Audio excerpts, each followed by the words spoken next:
in the gym and how he's about winning.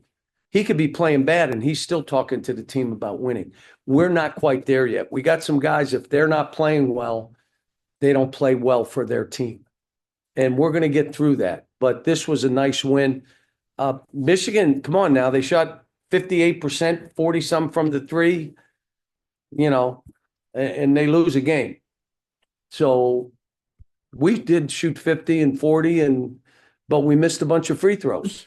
We've done it now multiple times. Illinois, we missed 13 free throws. Well, you're not going to win a game.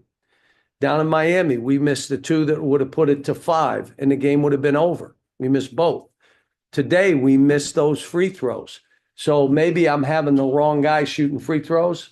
Maybe have to think about that myself. How much help do you guys need? You preach process throughout the beginning of the year. How much do you guys need this type of result? We needed what we did with Miami. Be down the whole game and come back and win. Having a will to win, that's when you know, okay, now we have a will to win. Let's get the rest of the stuff together. These kids haven't stopped fighting all year.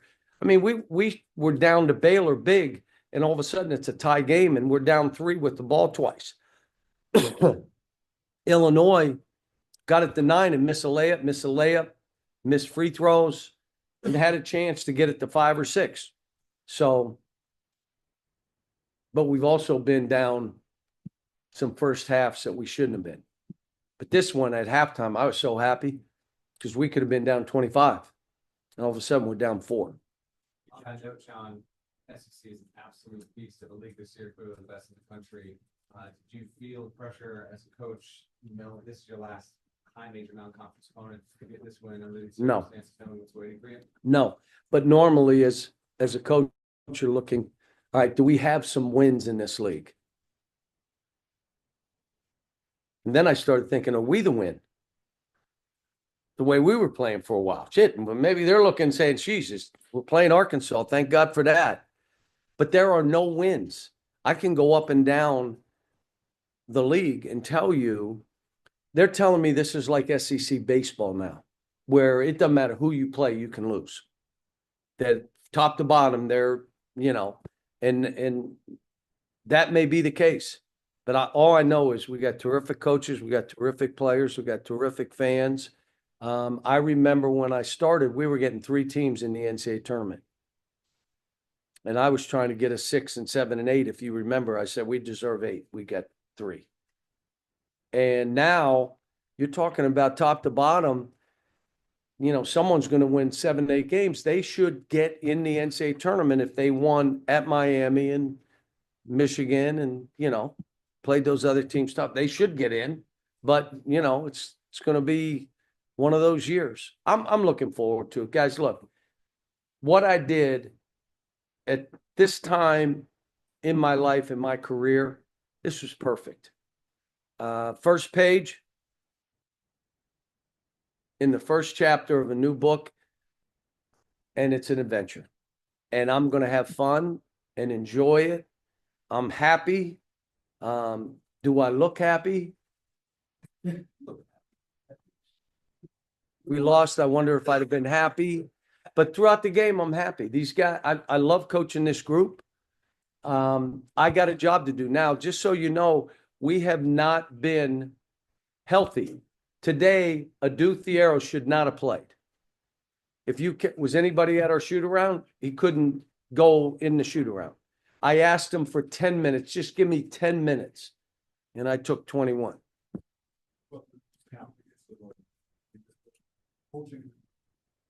I've coached here many, many times. This is more about them playing in this building.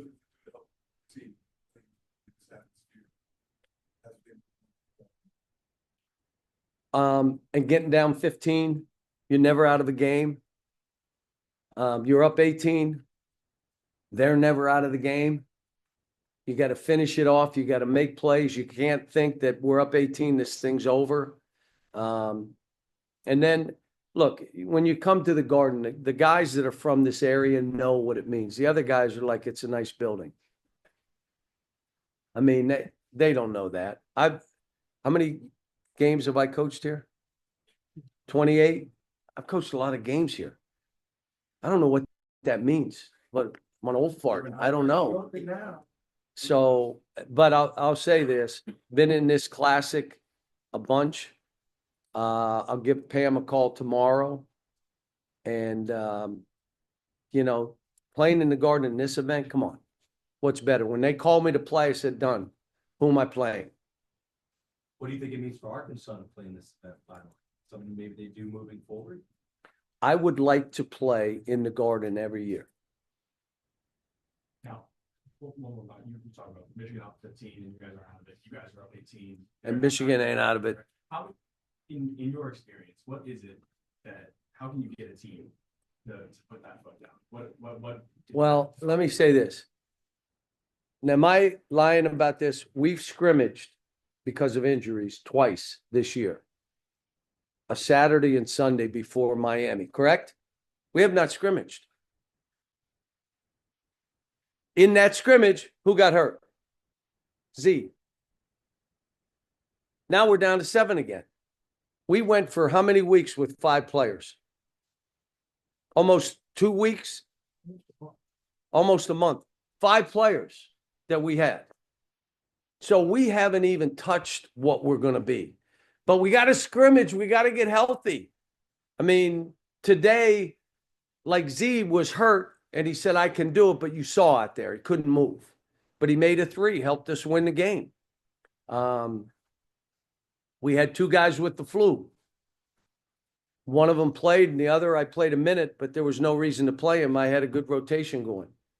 So, and let me just say that the play where TB misses 2 free throws, Trevin, what's he come back and do down the other end? He blocked the shot. That means he's getting over himself, and I'm here to win the game. I missed 2, so what? I'll do something. Nelly got beat on that back door.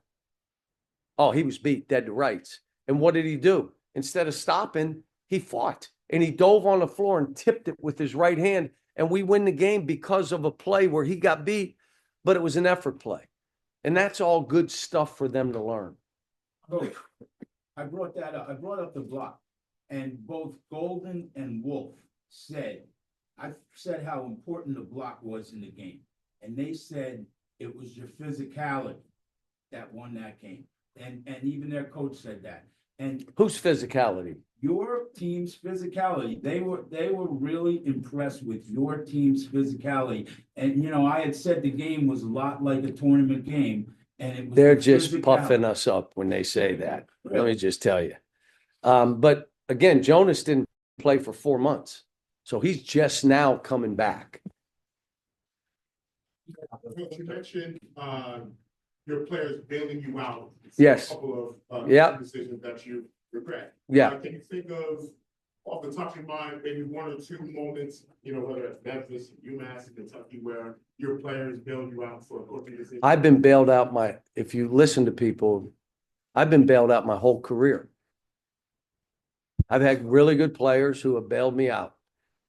Now we develop and they go on and, you know, they've made over $6 billion in the NBA, but that's just here nor there. But it just drives you nuts, doesn't it? When I say that, it's just like, I can't believe he says it. It's what he says. But yeah, I get bailed out a lot. And then I hope they know that there'll be times I bail them out. That's how this works. I asked them at halftime, you have any suggestions, guys? Mentioned not being able to scrimmage, dealing with all the injuries. Have you reconsidered maybe your roster construction, maybe getting more guys moving forward? We may have to. It may not work the way I planned. So, you know, 8 or 9 guys. Everybody will be happy. You don't have transfer problems, NIL issues. You don't have da-da-da. And a couple coaches said, what if you have injuries? I'll have happy players. I'll have 6 guys and 7 playing. I didn't plan on that all of preseason. I thought you get in the season, someone get hurt, you have 7, but you're prepared. We have not been able to really do, so you may be right. Coach, you talk about Michigan's Danny Wolf. What are the challenges of defending a guy that versatile? And is this a guy that you think could play high-level basketball? Yeah, he did really good stuff. I mean, he's good with the ball, getting to the basket. He's a 5-out big man. They put him in a lot of pick and rolls in all the tape I watched. He's the ball handler, and we did some different things to slow that down. But they still, like I said, shot 57% and 44 from the three. Now, we limited their threes to which is what we've been working on for 2 weeks. We've been giving up 28 threes a game. We haven't been that good, so. Coach, what changed the most for you guys in the first half to crawl back? And like you said, you're thrilled at halftime, maybe a 4-point game. First of all, we ran and played faster and we spread the court. We made some baskets, made a three, and then we got our wheels underneath us. You understand, we had 10 points with so we scored a ton of points from those in 30 minutes. Scored 78 points in 30 minutes. So, but they scored too. They scored throughout the game. They're good. They're a top 15 team. They are. Josh, real quick, Kelly was a little down here, but Who? Kelly. Yeah. But DJ and Boogie won 36 points, 12 assists.